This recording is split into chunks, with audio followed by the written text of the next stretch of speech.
Hi everyone. Today I will talk about the non-compositional semantics of perfect proclitics in Nafsan. So let's start first by some theoretical notions. So what does this even mean, having compositional semantics?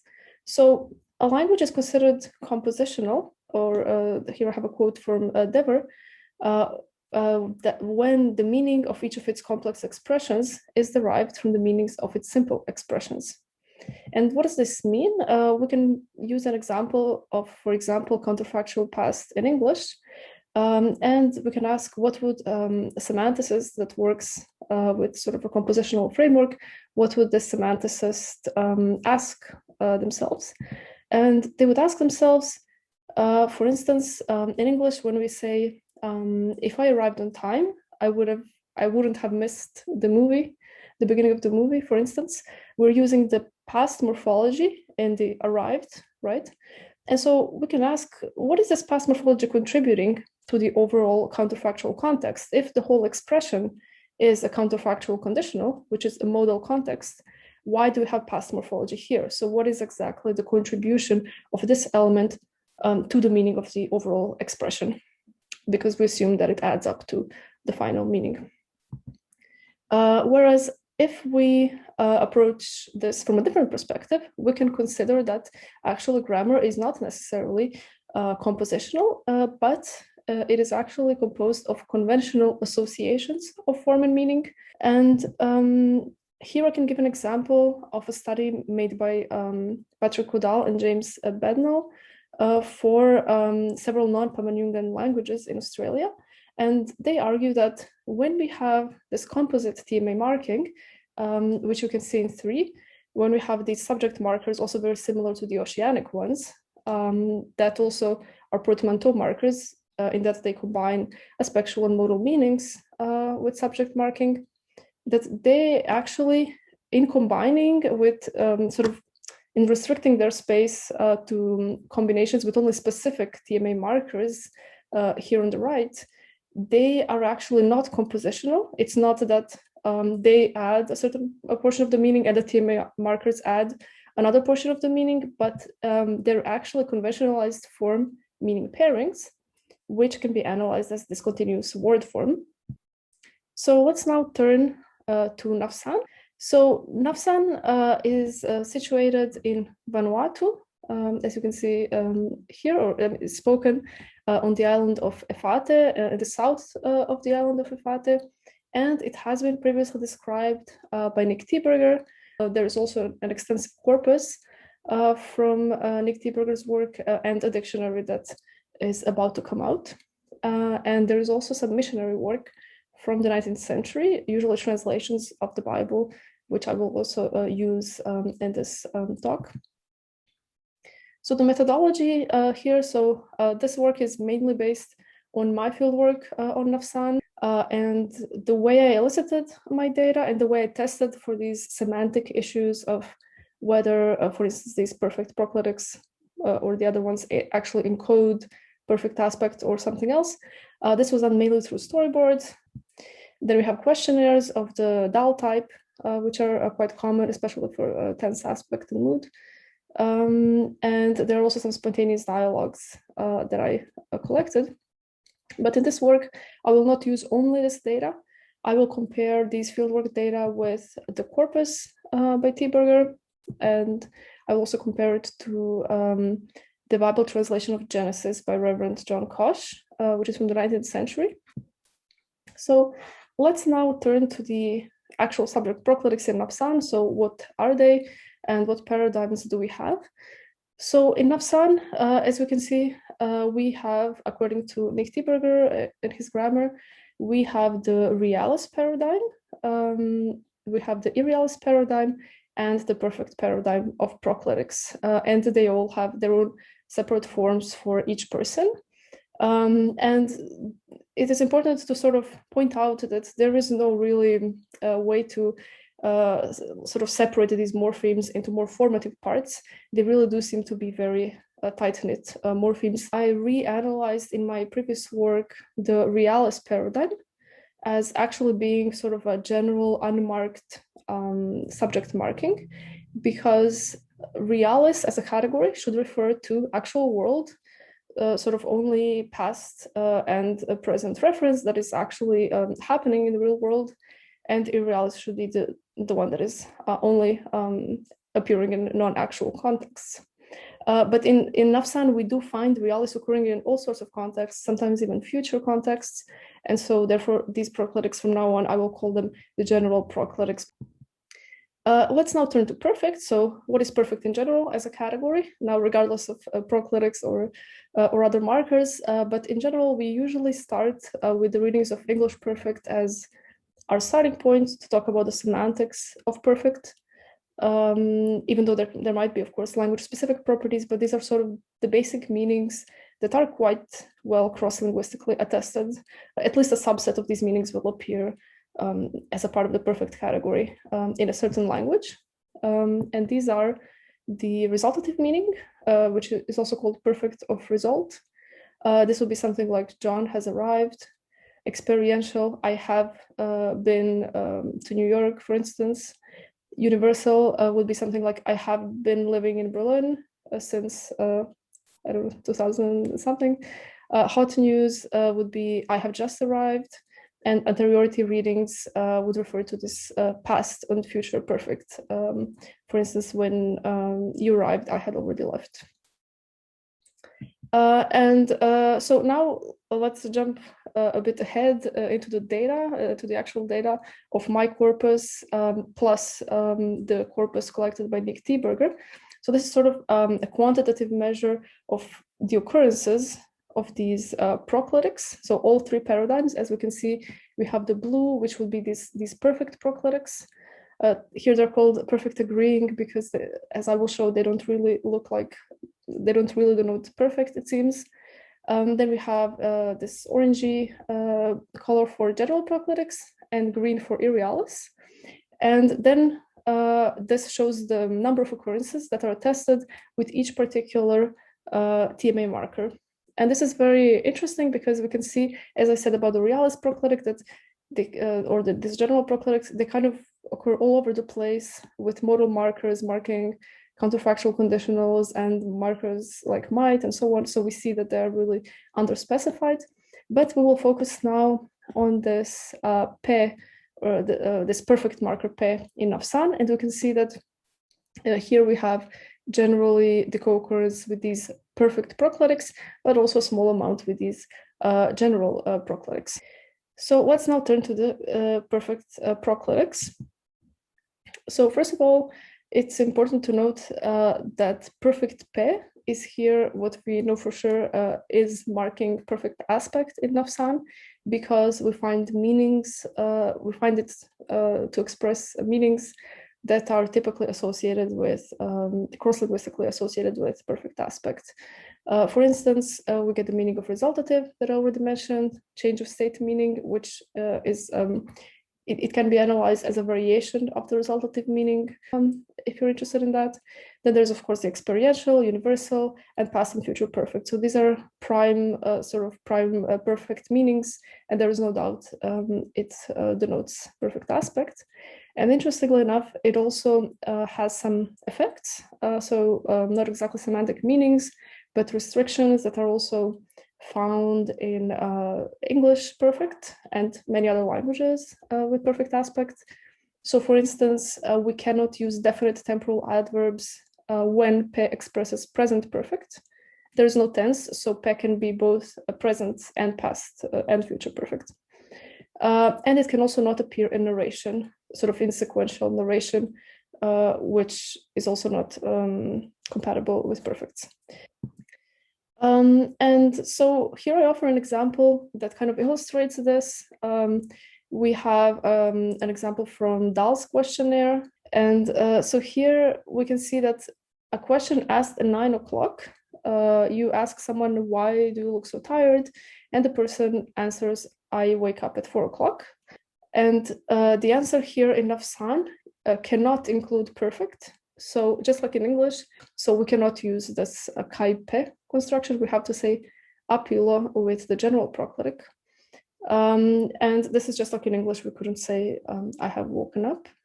And now we come back again to this plot because so now we realized that in the last example, so we cannot use a combination of kai pe, so the perfect proclitic plus the marker pe.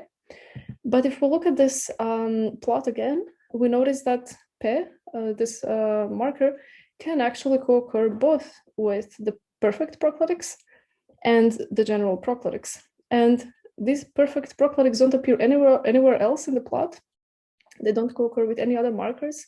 And this is very interesting that they're so restricted to pe, but yet pe seems to be more liberal, sort of, and it can attach to general proclitics. And this tells us that there is nothing special about the proclitic that sort of, because if we can use the general proclitic that together with pe and still get the perfect meaning, that tells us that the locus of perfect meaning is in pe and not in the proclitic alone.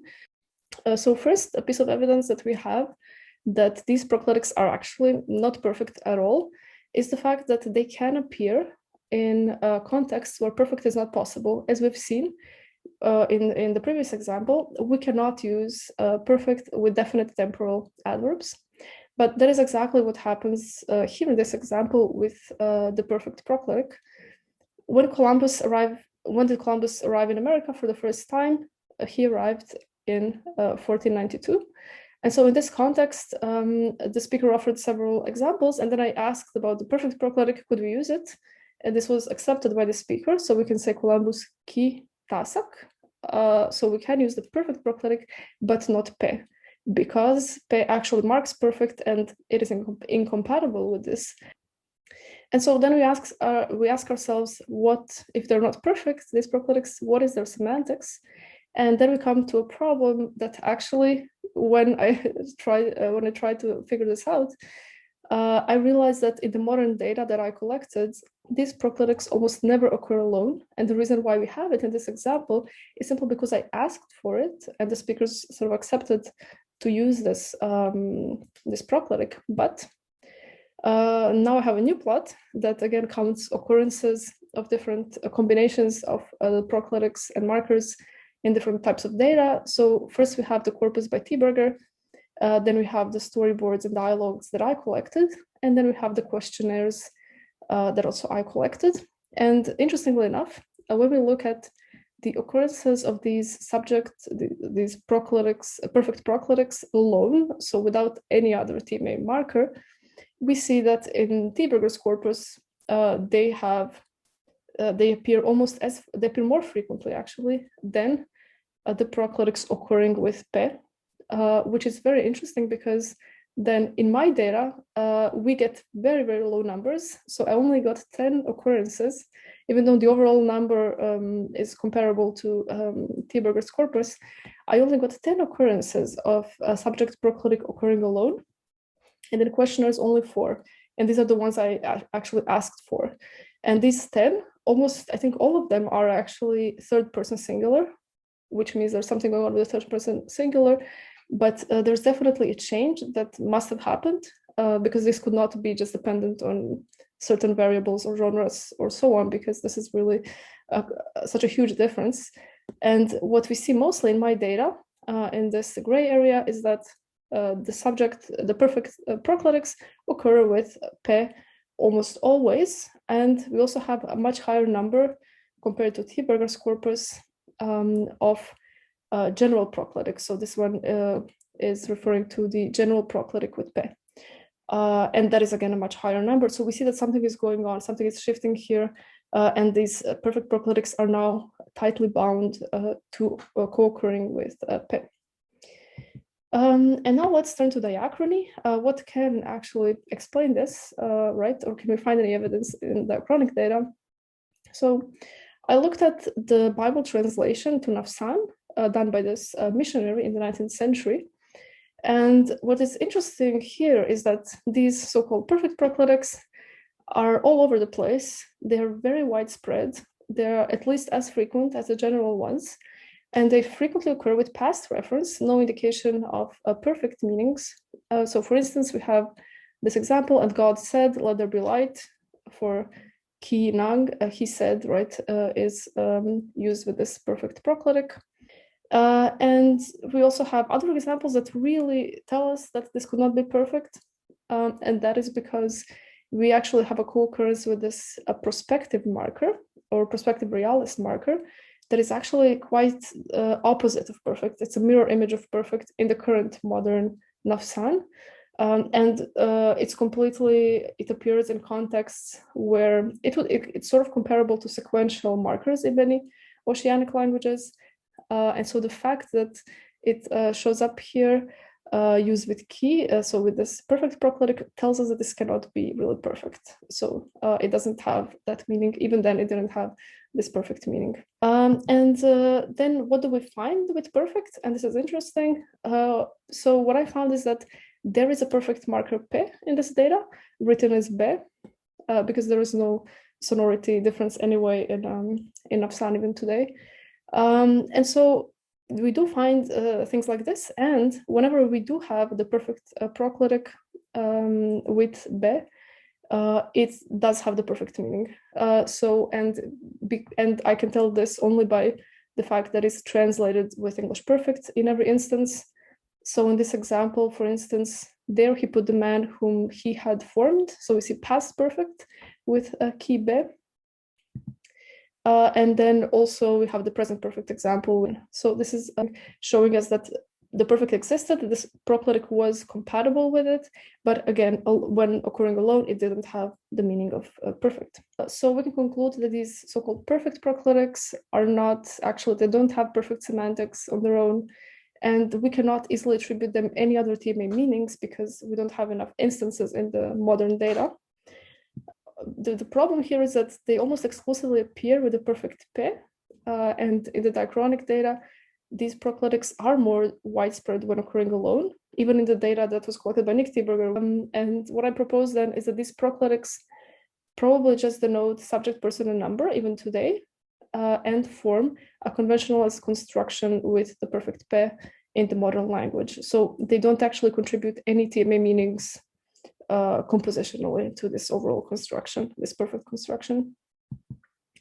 And although they are morphosyntactically compositional, still semantically there is no compositionality here. So what I propose is that this construction, proclitic plus pe, is in the middle of some kind of diachronic path where the subject markers that initially probably had some kind of past reference, as we saw in the Bible translations, they somehow became restricted to perfect contexts, and they are now starting to fuse with the perfect marker pe.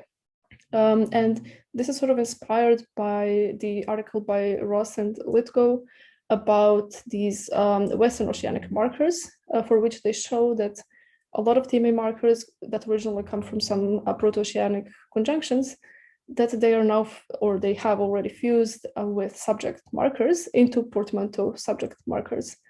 And I sort of propose that we can visualize this in this kind of circular diachronic path in a way, where we have the combination of TMA and subject markers, and then they become conventionalized constructions, which then in turn become portmanteau subject markers over time. And then to these portmanteau subject markers, new markers are added, or they combine with new TMA markers.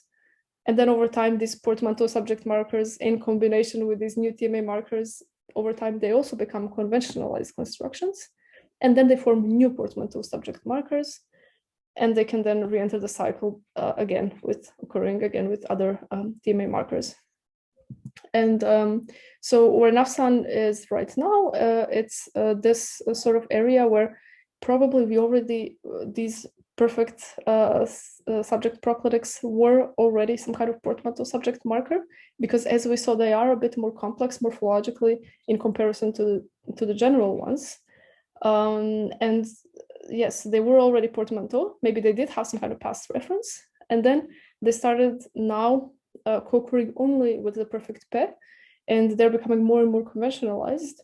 And over time, potentially, they might turn into new portmanteau subject markers, having an even more complex form, which will then include pe and be perfect on its own. And that is it from my side. Thank you.